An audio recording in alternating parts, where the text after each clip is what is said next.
Ibarat bulan lan lintang ingat kosan jatan bisa jenggak kencir kuning sing tak sayang pangajapku ayo kantilah ayo oleh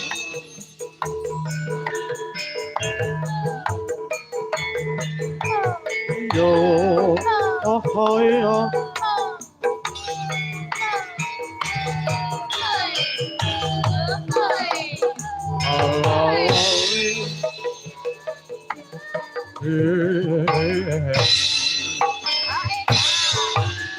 Ola bawamu mantesi Etamu gawe kaget hati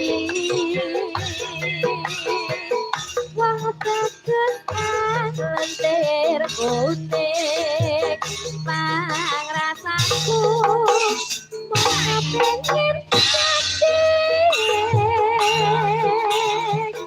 yen wong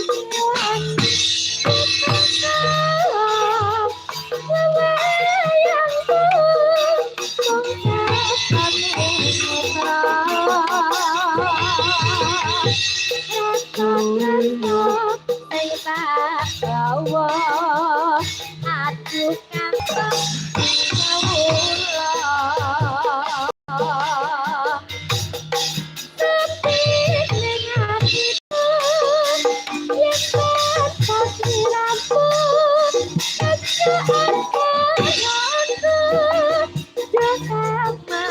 kantong besok kapan kaya kita takut datang menggeger pepayung ngomongin ibarat bulan lan lintang ingat kosan jatan bisa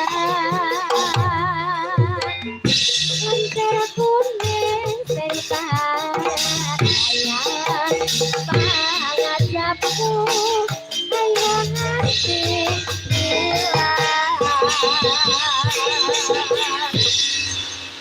terima kasih Pak Loncer Kuning pamundutan dari Pak Eko Sugiono Jakarta atau Pak Eko dari Cikarang SDB menguasai pengamanan Cikarang atau Bos Sapam. Terima kasih Pak Eko. Pak Eko, lama tak jumpa kali Pak Eko. Nggih. Sehat-sehat selalu. Amin amin amin. Ngaturi Pak Kangko. Pripun? Ngaturi Pak Kangko. Nggih ngoten nggih boten apa. Lah ya ora kok. Nggih manut.